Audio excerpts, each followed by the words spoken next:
All right, welcome to text-based Tanya. We're on chapter 40. Very good.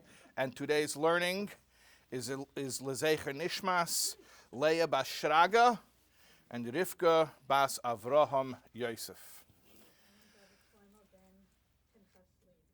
And also Chaim David Shlomo ben Pinchas Levi. Also Lezecher Nishmas. Okay. So we are on the third chapter of a triumvirate of chapters. Triumvirate's just a group of three things, right?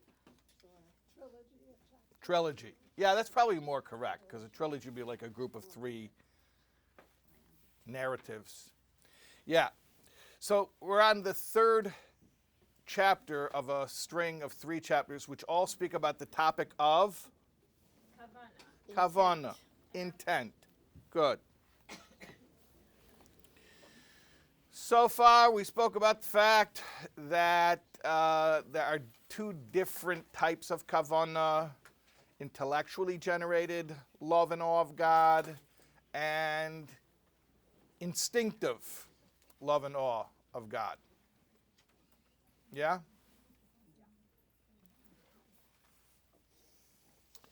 And that the higher level is which one? Intellectually generated? Yeah. And it's compared to the level of human being. Whereas the lower level of kavana, which was generated through instinct, spiritual instinct, the instinct of the soul, is compared to the level of an animal, which is instinctive. Okay. And as far as worlds go, mitzvos that are done with intellectually generated love and awe of God ascend to the world of Bria. And mitzvahs that are done with love and awe of God that were generated through the instinct of the godly soul ascend to the level of Yitzira. Very good. And the mitzvahs that are done without any kavana, just by rote, they don't go up. But are they still mitzvahs? Sure, they're still mitzvahs. Okay, great. Thank you for the water. Yeah? Questions on 39? Yeah. I thought I made it out of there.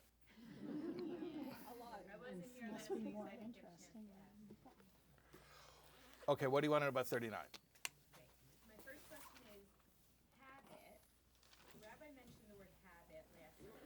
Habit, yeah. Habit does not rise. If it's done by habit, right, there's no kavana, so it doesn't rise here. But then we explained that anything we do has motivation because we do it.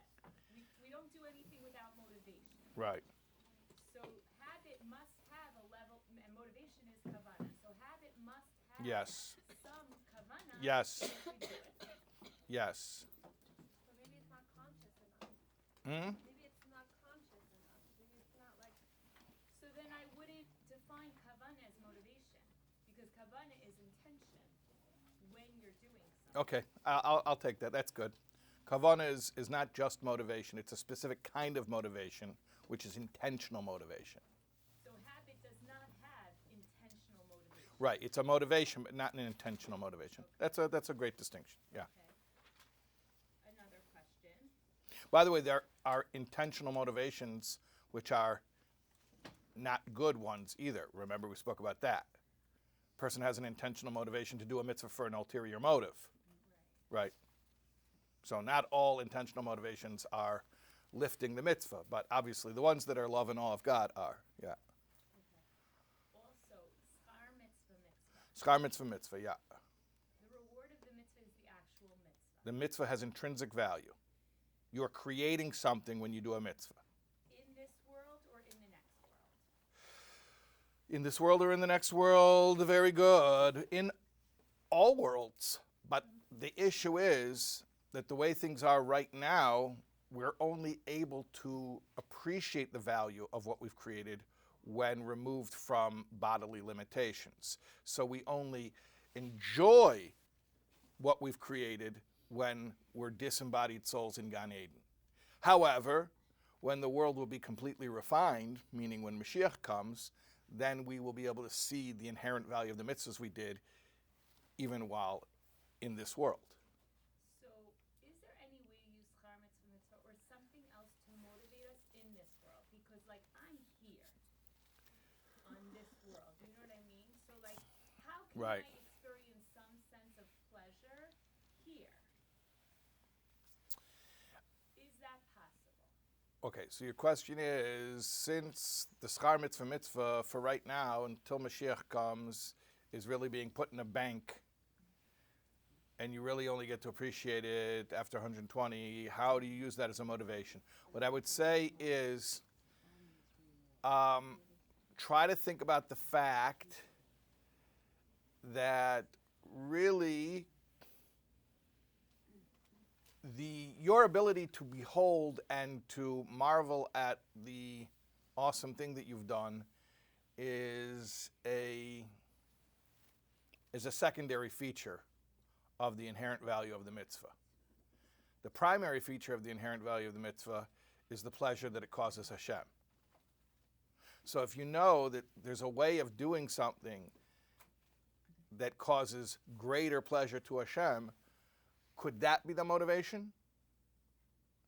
Well, you're like, I'm not sure, but do you realize that that's almost like circular logic, what I'm saying, because by definition, that is the motivation. The higher level motivation is awe and love of Hashem. So you're almost saying, what is the motivation to have higher level motivation? You hear what I'm saying? If you have awe and love of Hashem, then your motivation is not about the reward you're going to accrue. That's incidental. If you have love and awe of Hashem, then the fact that there's reward is like, that's a bonus, but that's not the motivation. So, how can we get love and awe of Hashem? Oh, wow, that's a wonderful question. How do we get love and awe of Hashem? Okay, so basically chapters 41 through 50 are all about how to get love and awe of Hashem. But we did talk about meditation. Yes, we spoke about meditation very briefly in chapters 16 and 17, and we didn't really speak about what to meditate on. However, if we ever get out of chapters 38, 39, and 40, we're going to have 10 whole chapters, 41 through 50. No. So if we get out of 38, 39, and 40, which are about kavana, we're going to get to 41 through 50, which are different meditations for generating various forms of love and awe. Shouldn't those have been really early chapters? It's a great question. Why are those meditations not in the early chapters?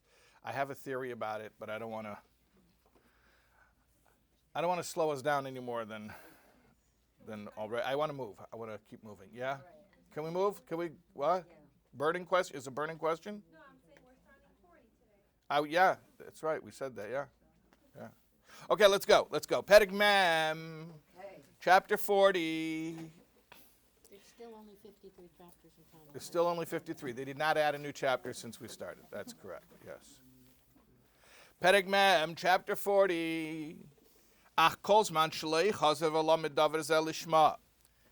Continuing what we were saying before, that if somebody catches himself not learning with the right intent, he catches himself and then he refocuses so he can go and get all of the stuff that was put in the wrong place because of the wrong intent. He could reclaim it and just shift it over and put it in the right place by refocusing his intent. Okay. However, as long as he doesn't do that,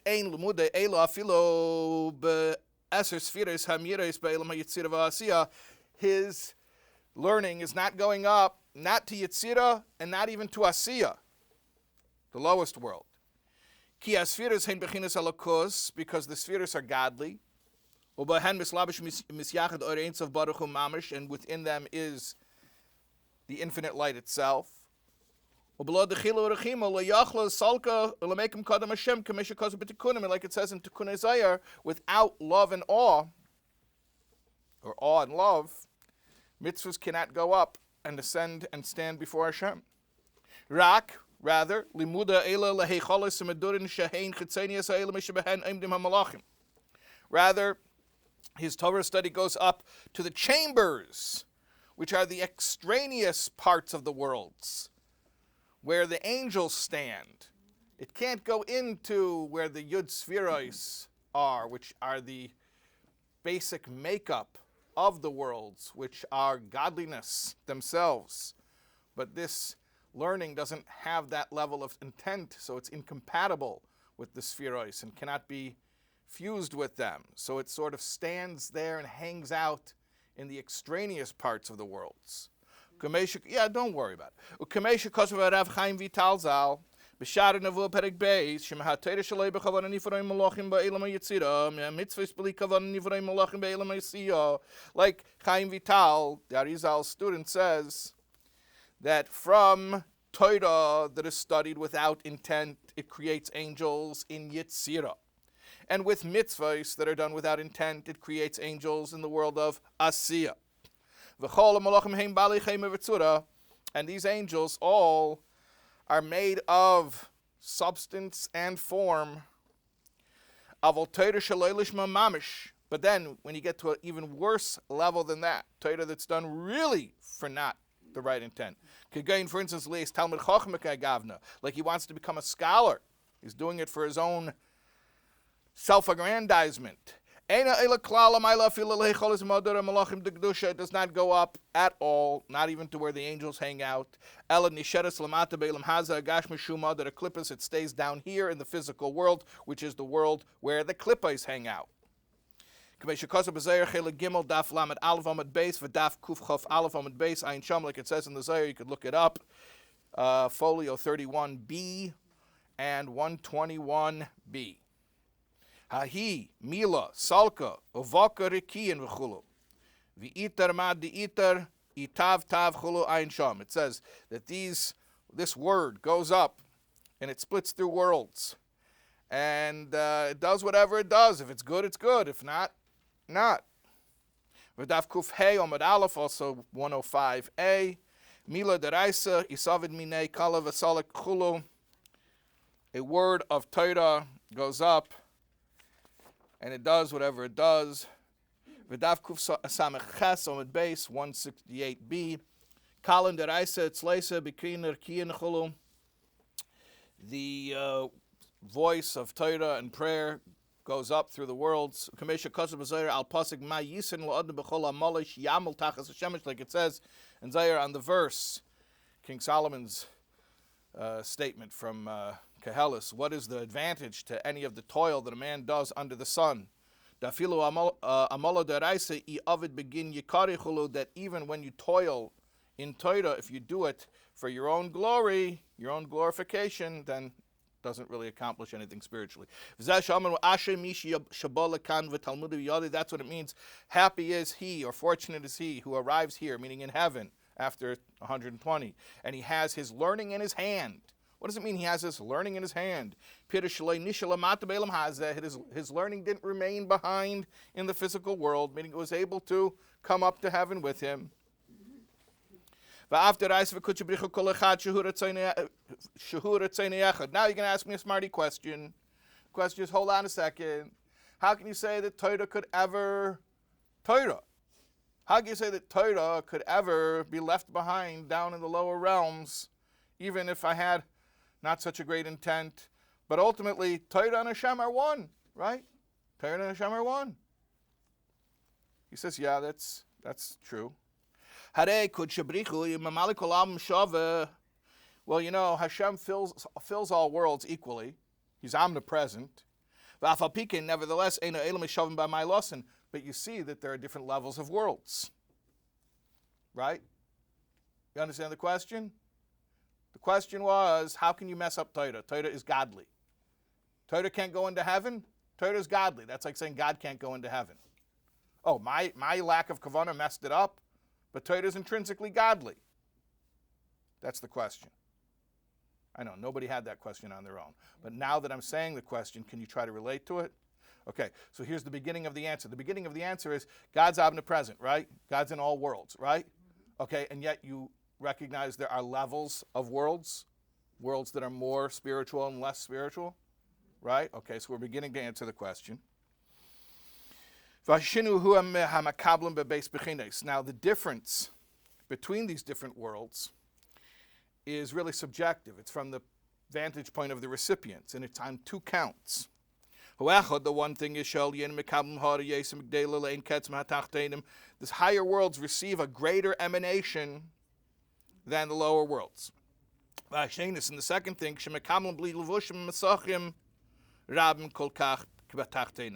that the recipients in the higher worlds receive without so many, calls them garments or coverings. So you understand there's two different things. The light itself is greater in the higher worlds, and there are less coverings on that light in the higher worlds. This physical world is the lowest of all worlds on both counts. On both counts. It's lower, it's a lesser light, and the light's more covered. Even that little light is more covered. The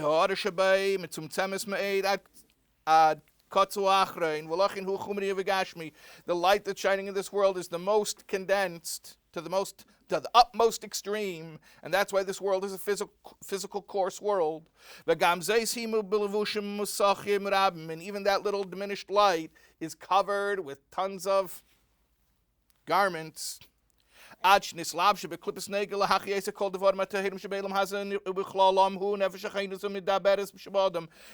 the spiritual energy of this physical world is so low and so diminished that it is able to power klipas noiga. Include, I'm in the middle of a sentence, hold on.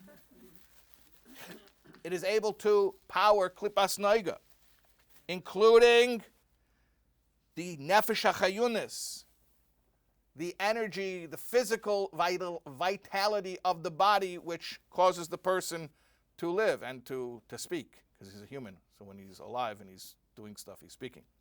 Okay, so you follow. By the way, I don't want to take any questions right now. We're in the middle of a complex train of thought, and half of you are not following it anyway. Right? Am I right? I'm going to repeat. Okay, thank you. The question was, how can my lack of intent cause Torah not to be able to go into heaven? Torah is intrinsically divine. Yes? You said it's going to the angels, where the angels are. Well, that... If we do it without intent. Right, and then if you have negative intent, like you're doing it for self-aggrandizement, we say it stays down here in the physical world. But how can Torah not be compatible with spiritual worlds? Torah is divine. So we began to answer, and we said,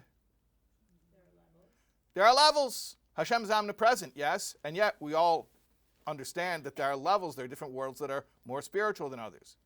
Okay, what makes different worlds more spiritual than others? There are two factors, a confluence of two factors. One is greater or lesser light.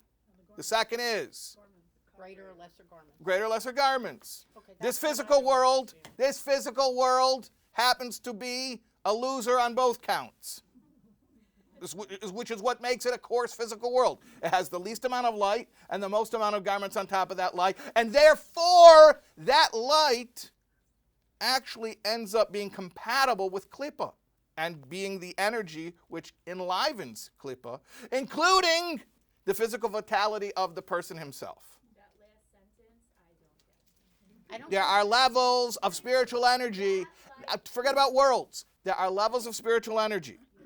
Right now, when I'm talking about the klippa within each of us, I'm talking about the physical vitality. I'm not talking about some spiritual lofty soul, some God consciousness that goes to heaven after 120. I'm talking about literally just the life force that makes the body move. What about it?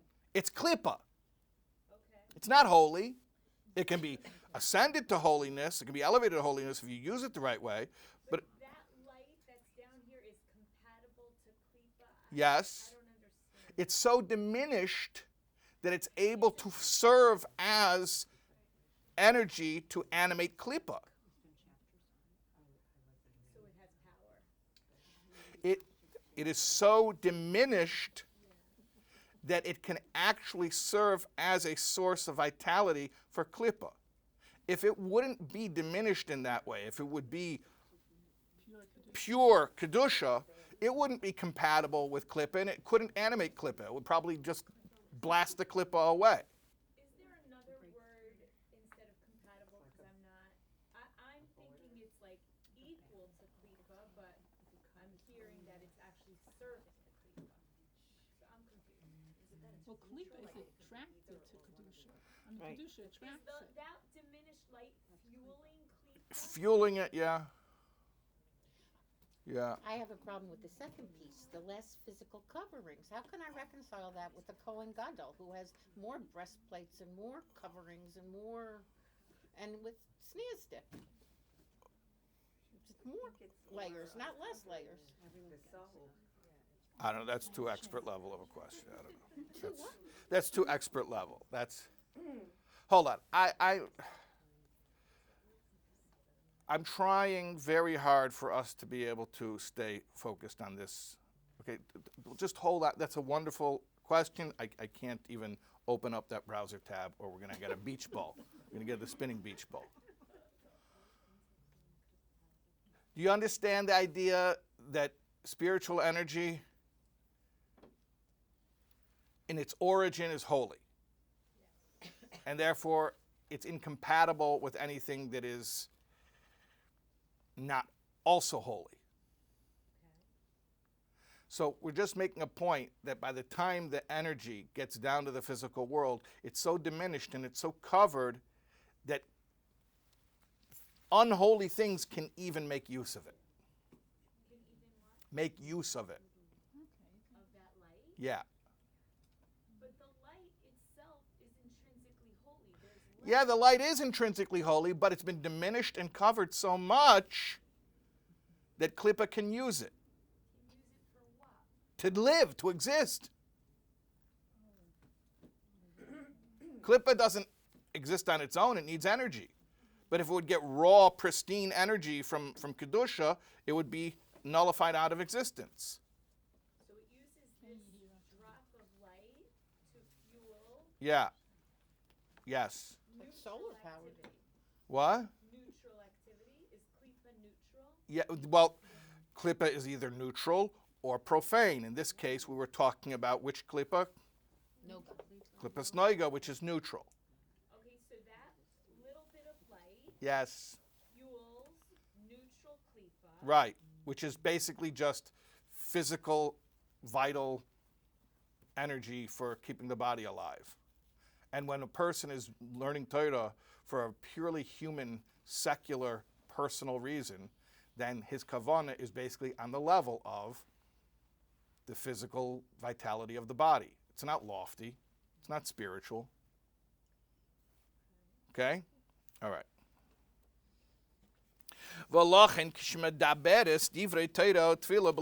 Therefore, when the person speaks words of Torah and prayer without kavana, although the letters themselves are holy letters, and the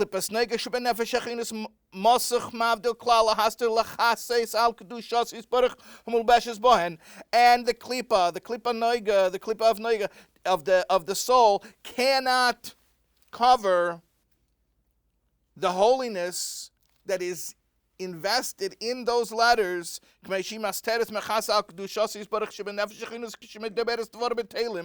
like it does cover when the soul is being used to animate, speaking, dvarim b'telim, idle chatter.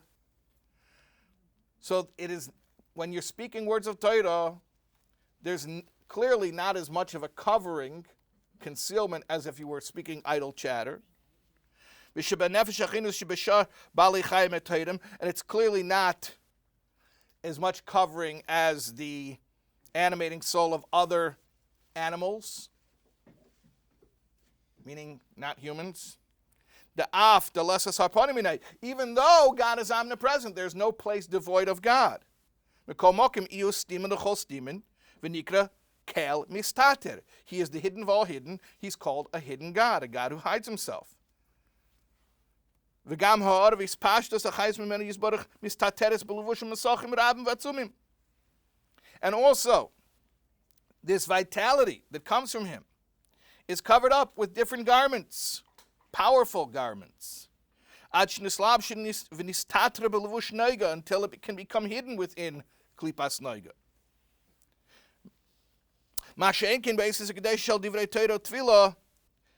But the holy words, the holy letters of Torah and Tefillah do not get covered like that. To the contrary, klipas noiga mishapeches l'tov v'nichlalas b'dusha zu k'nizker le'el. To the contrary, what happens is klipas noiga doesn't cover the holiness of the words of Torah and Tefillah. The holiness of the words of Torah and Tefillah elevates the klipas noiga, as we've explained.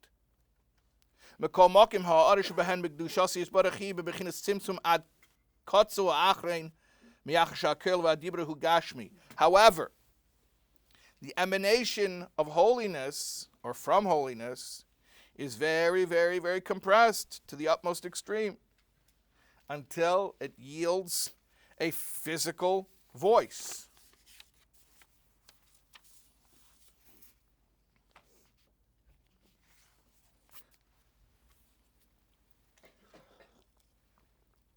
However,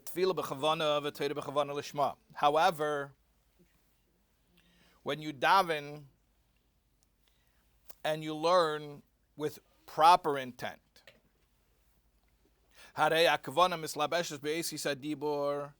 then the intent goes into the letters. Because after all, the intent is actually the source of the letters. It's what's driving the letters.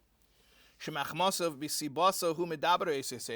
the intent, the love and awe, which is actually causing you to speak these letters. Therefore, it picks it up to its place where either to the spheros of Yetzirah or the spheros of Bria.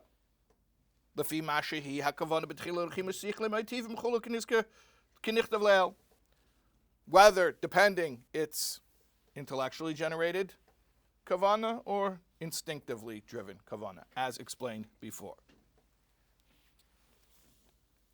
So he's explaining the letters themselves, yes, are holy.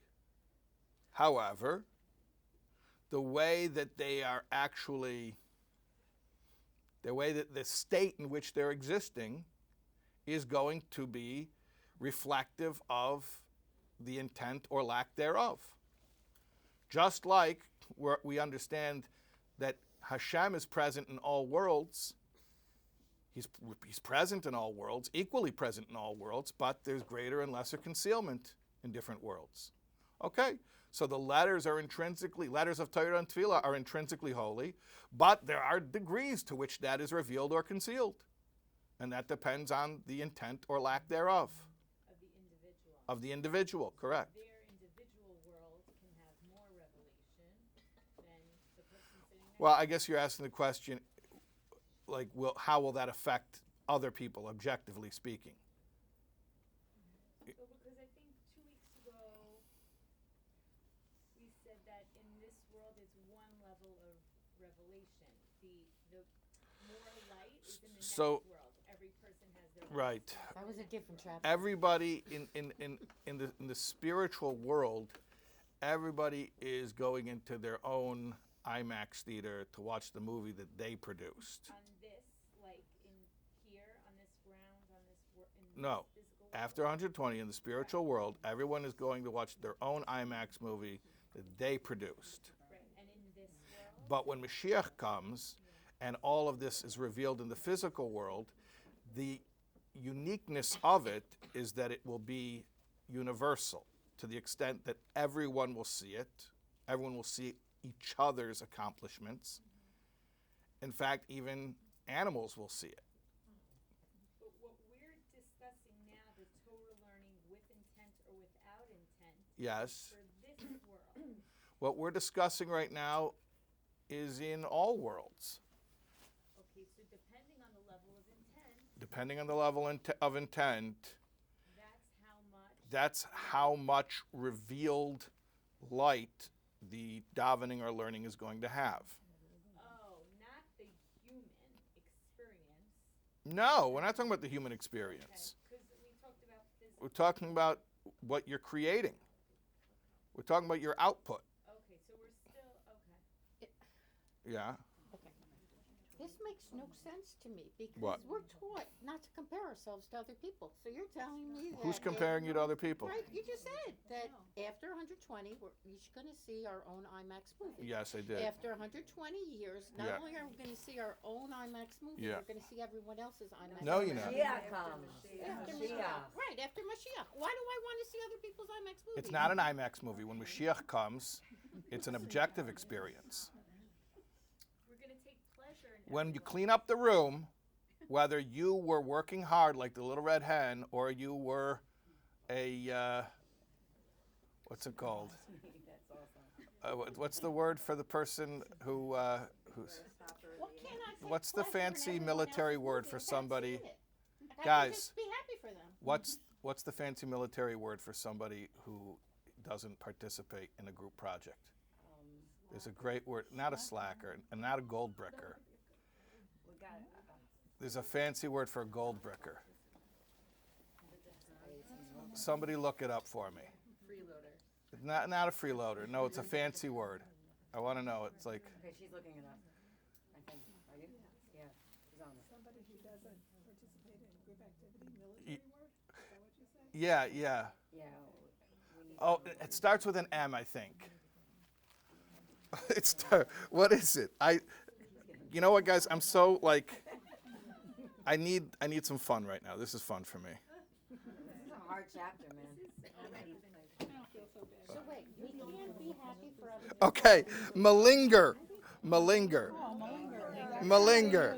Yes, that is what I wanted. Malinger. Okay. Malinger? Yeah, malinger. So therefore, let's say there's a group project of cleaning up the room, and let's say you were the little red hen and you were working really hard and somebody else was malingering.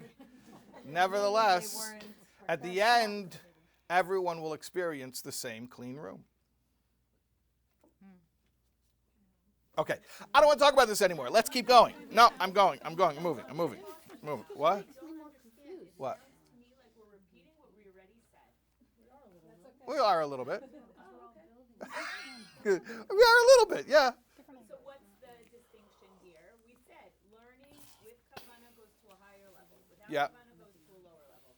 What's the He's just clarifying aspects of it, like you might want, well, what are you talking about, higher and lower? It's all Torah, it's all tefillah.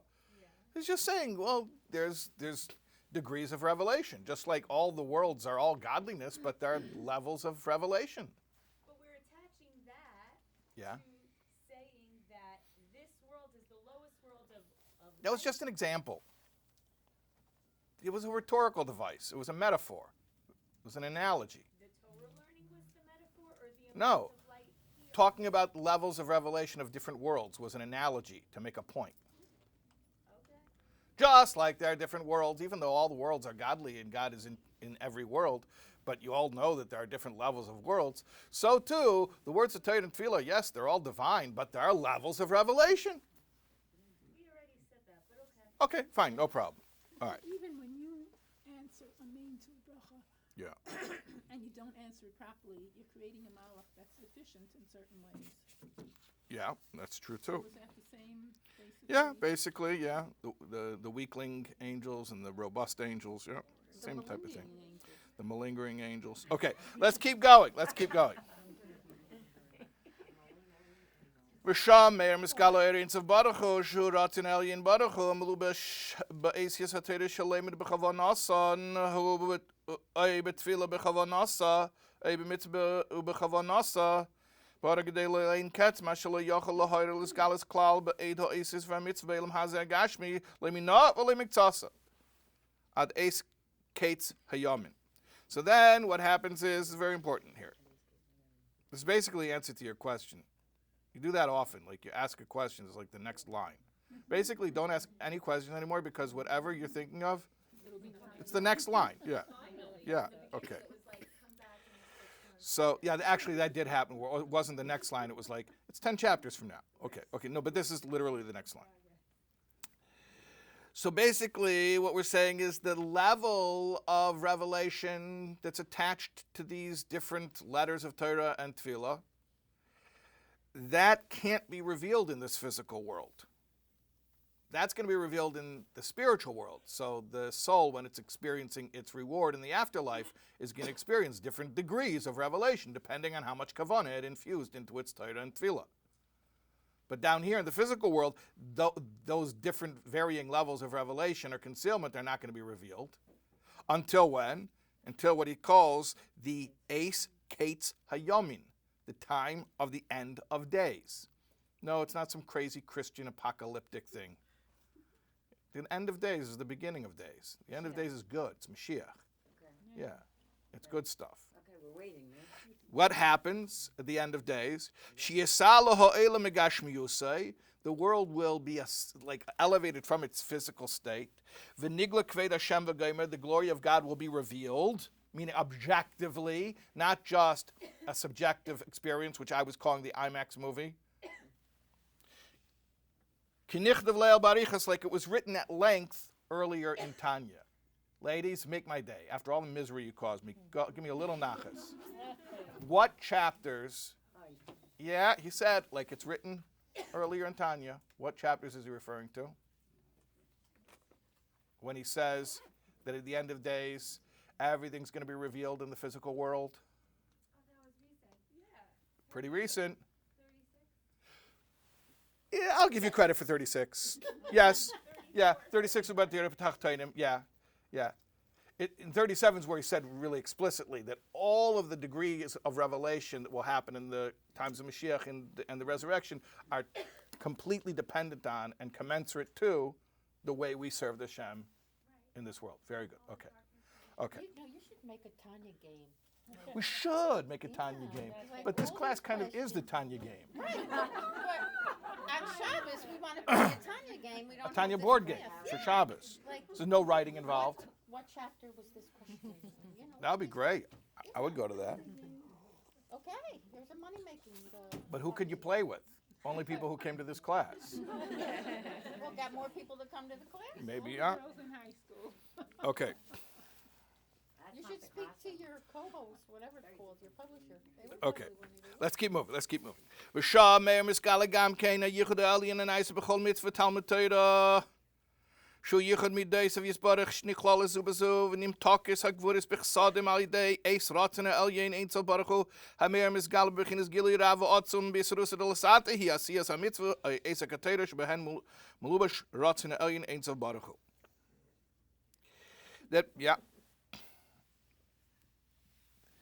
That in the higher worlds, what happens is the Yichud Elyon, the supernal unification that was brought about through your mitzvah, through your learning, is revealed. And he says, what is that unification? It's a unification of Hashem's midos, his attributes, which are inter-inclusive of each other. They're bound up with each other. And then what happens is then the gvurais, the harshness or the judgments, become sweetened in the kindnesses, because after all, everything is interdependent and inter-inclusive. And this happens through a propitious time above, where there's a great revelation, and through an arousal from below, which is doing the mitzvah or learning the Torah, it triggers an arousal from above. And basically it's describing the mechanics of how when you learn Torah, you do a mitzvah down here, it creates a great revelation up there. However, the main unification that's brought about through our Torah and mitzvahs happens in Atzilus, the highest world. We haven't spoken a lot about Atzilus.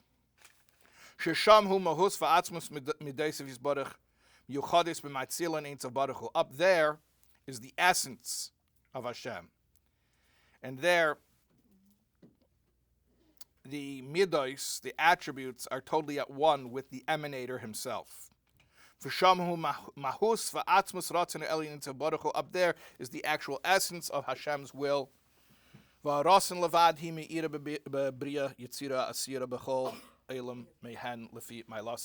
it's only an emanation, a glimmer, a glow of those attributes that reaches Bria and Yetzira and Asiya, each one according to its character, its level. So you should know that, yes, what you're doing is causing an impact in Atzilus. Yeah.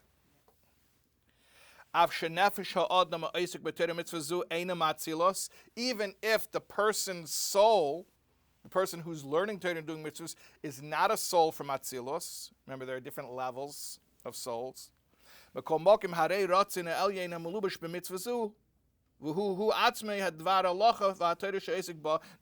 it doesn't matter because the Torah that he's learning is from that level. It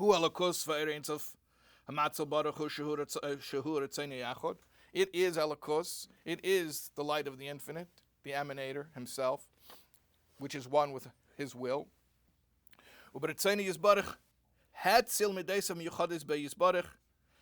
That it was through Hashem's Ratzin, his will, that he emanated his attributes, his qualities, which are one with him.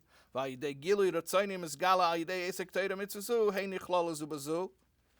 then through this revelation that's caused when you learn the Torah and you do the mitzvah, these attributes become subsumed within each other. And then, like we mentioned, the harsh judgments become sweetened within the kindness. This is what's happening when you're learning. Now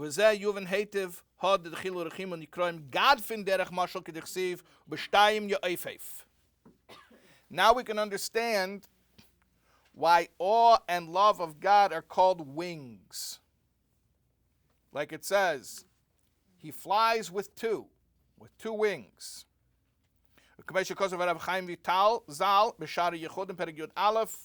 Like Chaim Vital says in chapter 11 of Shara Yechudim, that a bird's wings are like a person's arms. You're going to say, that's what it says in Eitz Chaim. That's what it talks about in Kabbalah, that a bird's wings are like a person's arms. Sounds like a biology lesson for a nursery school. How's that deep, right? Sounds like something you would teach a 3-year-old. Just like a person has arms, a birdie has wings. Okay. But the Tikkun Pirsho, it explains in Tikkun Ezayah, Shaha Eiskim b'Torah mitzvahs d'chbidachil l'chimo nikraim banim. Those who learn Torah and do mitzvahs with real awe and love of Hashem are called children of Hashem. But if not, nikraim efreichim, they're called little chickies. Dolo yochlin lefarcha, who are incapable of flying. Yeah. Who cannot fly. You know, fuzzy little yellow things that can't fly? So what are the wings? Arms. What are the arms? Wings. Okay. Generally, when we speak about arms. Love and awe. Love and awe, very good. And that's chapters 41 to 50. Yeah, it will be, yeah. That'll be Yeah. our code name. Okay. So the wings are also love and awe, right? Protection. And if you don't have wings, you can't fly. You're just a little fuzzy yellow little chickie. What does it mean to fly? Everything we've been talking about, That's the next one. the level of world to which the mitzvah and the words of Torah and Tefillah are able to ascend to, that is called flight. Why is he not calling it the Merkava, the chariot? Merkava, that was about the Aves and the level of Atzilus. I thought that's what carries the mitzvahs up. No, that was a metaphorical way of describing a very high level of service of Hashem. It's even higher than regular love and awe of Hashem. So depending on your wings will be your flight. And then there's levels within flight. And if you're not serving Hashem with love and awe, then you're like a fuzzy little yellow chickie who can't fly.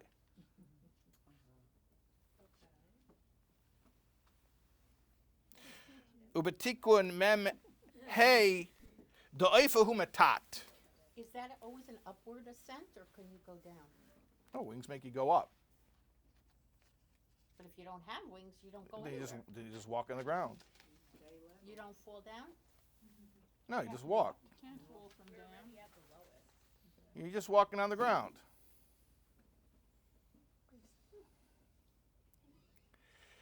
And in chapter 45, it says,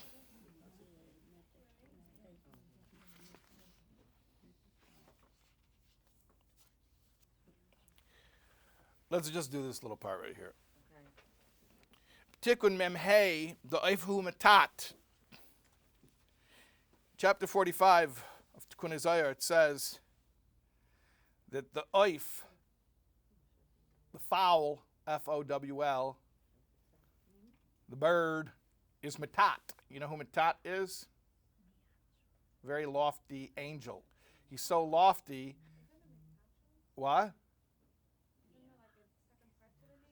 There's a second part of the name which we don't say because he's so lofty we don't pronounce his whole name. He's the angel? He is an angel. He's the Sada Pnim. His job is that he runs the entire Seder Ishtalshlis. And when Elisha ben Avuya saw him, he thought he was a second god. That's how lofty he is. What does he run? The entire world. He runs the entire world. Yeah. Like he's God's second in command. Well, you can't say that. That's idolatrous. That's true. He's like JJ Hef. What? You know what I mean? Like a Lag Bible parade? Yeah, Yeah. That's my. Yeah, well, You know what I mean? yeah, I do know what you mean. I don't think anyone else does, but yes, you're right. Okay. You're right. No, that's a good marshal for you. For me. you. Yeah. I just love that. It's like the person who says there's a shluchim around the world. I went back many years. Okay, so Matat is a very lofty angel. Reisha delay, Yud. His head is a Yud. Vagufa and his body, Vav, is a Vav. Utrein Godfin and his two wings, hey, Chulu, are the two hays. His head is a little Yud. And then his body is a line, a Vav. And then the two hays are his wings. This is Hashem's name, Yud Ke Vav Ke, which is also a map of Seder Ishtalshus. The Yud is Atzilus, and the higher Hey is Bria, and the Vav is Yitzira, and the lower Hey is Asiya. V'hainu elam Yitzira shenikra Metat. Ubehein Gufei Alachas Shbemishna. Now he identifies this whole thing with being the world of Yitzira. And he says there are the body of the halachas, which is contained within Mishnah. Yitzira is an emotional world, and Mishnah is considered an emotional work. You know why? No. Because it's not like Talmud, which explains reasons for things. It's emotional. It tells you, is it good or is it not good? Kosher, pasul. Wait a second. Taher, tameh. That's considered emotional. So is it more the math or the engineering you were referring to? I don't know. It's a good question.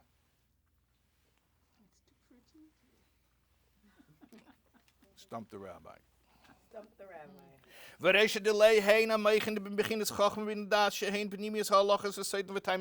his head, the Yud, are the inner reasons, the secret reasons even, for the halachas. And that corresponds to Chochmah. And then the two wings are the higher hay, which is love, and the lower hay, the lower awe, which is the awe of Hashem, like the awe of a king. No less than that. Sheyira chitzenius v'niglis, which is actually the lowest, most superficial kind of awe, the awe that one feels of a king, but it's awe nonetheless. Masha Enkin Yirei law, in contrast to the higher level of awe, which is called Yira Baishas Hi Menistaris Lashem Elokeinu, that's called the concealed things, because it's a higher, loftier level. That's not an awe that's related to like, oh no, the king is coming. It's more like we call Yira Baishas a self-consciousness. How can I even exist as a separate entity in front of the everything? That's a loftier level of awe.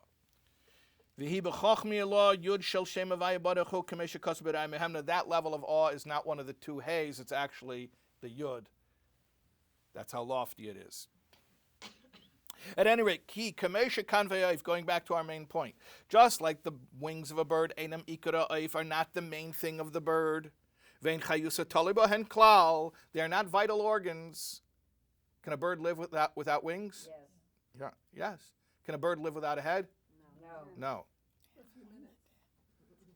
I had chicken without a head. There's an expression called psik resha v'layamos.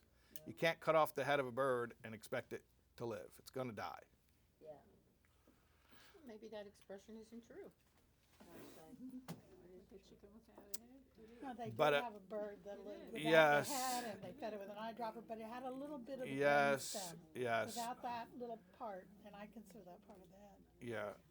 Yeah, we could talk about that another time. Yeah. Ladies, you want to wrap up soon? Yes.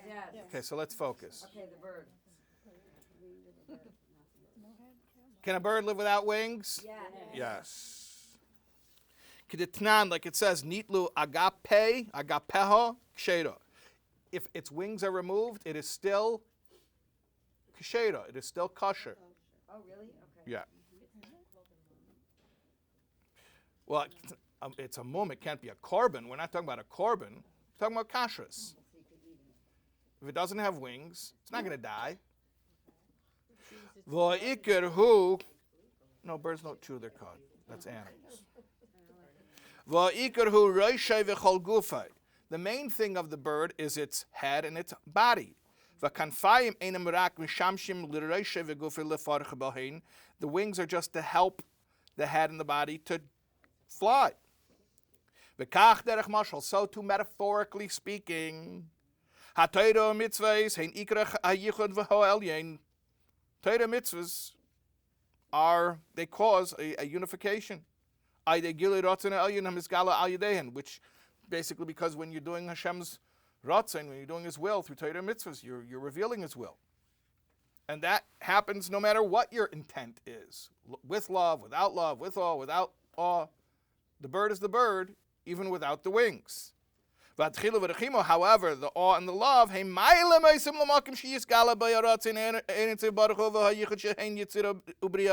the wings lift up the Torah mitzvahs that you're already doing anyway to a level where that yichud, that unification can actually be revealed, whether on a level of Yetzirah, where it will be revealed a little bit less, or even a level of Bria, where it will be revealed a little bit more. Or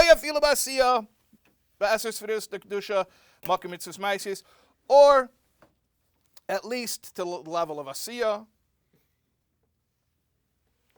which is the place where just mitzvahs maisius, action mitzvahs go. V'chein mikra, or also learning Torah shebechsav, which is just learning psukim. I wonder if you can give me 3 more minutes and we could finish this chapter. I would love to do that, because that would be really meaningful to me. But you have another thing. We're not going to say what at 1 o'clock. Yeah, go. Okay.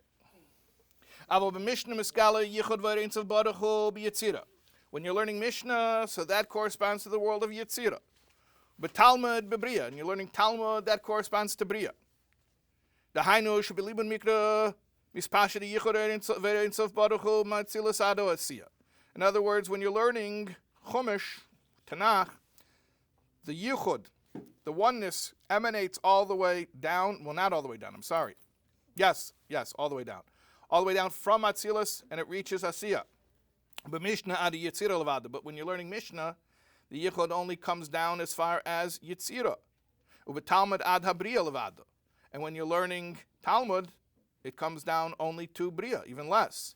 Kikul and Batzilus, they're all really from Atzilus, and the question is, how far down do they reach? Why are we talking down? We've been talking up. Now we're changing. Because I asked if you can fall downwards. You said no. You can only go up. Yeah. I was good before the 3 minutes. I was like, okay, I'm convinced. Let's get Yeah. to love and all. But now. Okay, let's just keep going. I want to finish this chapter. Okay. But if you learn Kabbalah, then it doesn't even leave Atzilus. It doesn't come down to become relatable. Now he's going to ask a smart question. Hold on a second. Aren't love and awe and love, also one of the 600 or two of the 613 commandments? So why are you saying that you do the awe and the love to enhance or to intensify the effect of mitzvahs? Awe and love themselves are mitzvahs. A smart question. This is the last question on this subject, and then we're going to wrap it all up.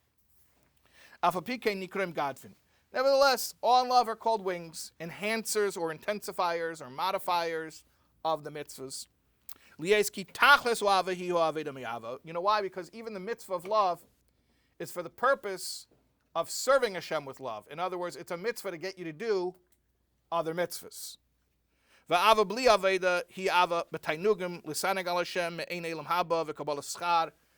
If you have love that doesn't lead to doing mitzvahs, that's called the holy opium den. I call it that. Yeah.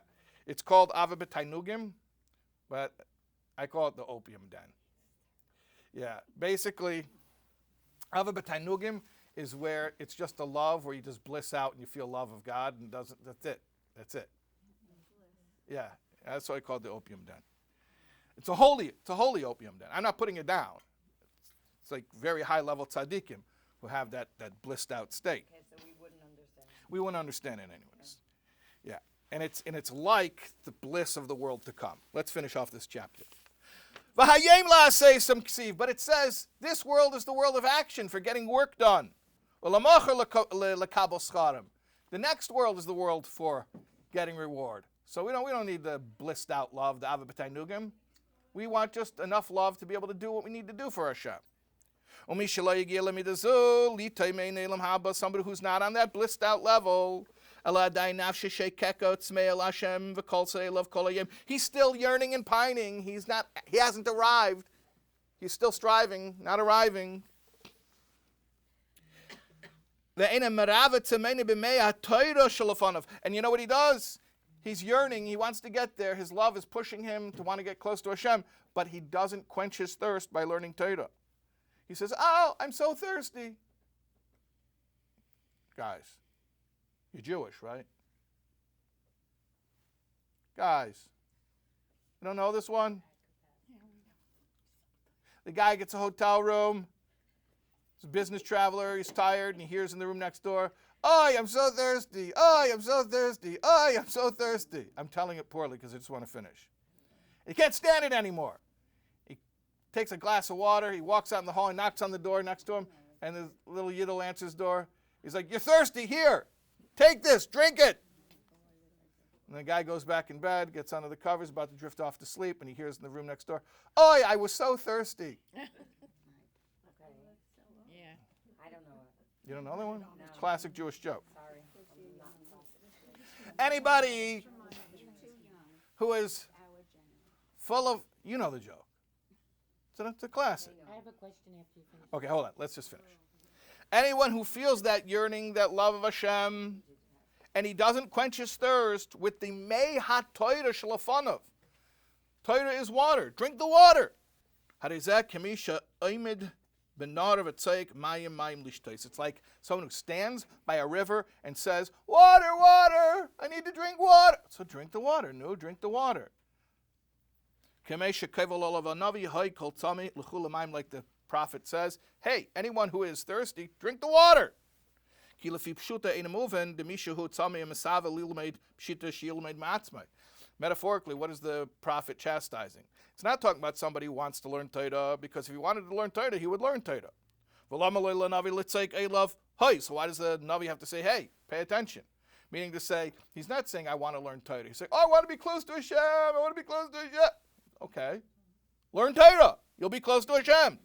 Like it's explained at length elsewhere. In other words, he's wrapping up and saying that when you feel the love of Hashem, it should lead you to an act specifically of learning Torah. Because if you want to be close to Hashem, that's how you be close to Hashem. So the point is that love as well as awe are motivators or drivers that get you to do something else. Don't just say, oh, I've got love of Hashem, and then that's it, period. And therefore, and that's why we call them wings. Because what do? You can have a bird without wings, you can't have wings without a bird.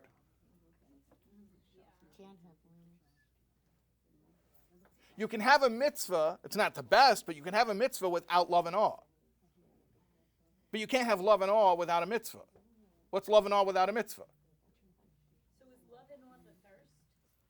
Love and awe is the thirst. So that's a level. It is a level.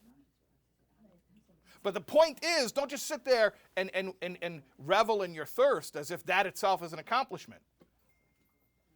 Follow up on it. The thirst is supposed to get you to drink. But it's also a mitzvah, but it's a kind of a mitzvah that gets you to do other mitzvahs. Okay? That's the end of chapter 40. We did it.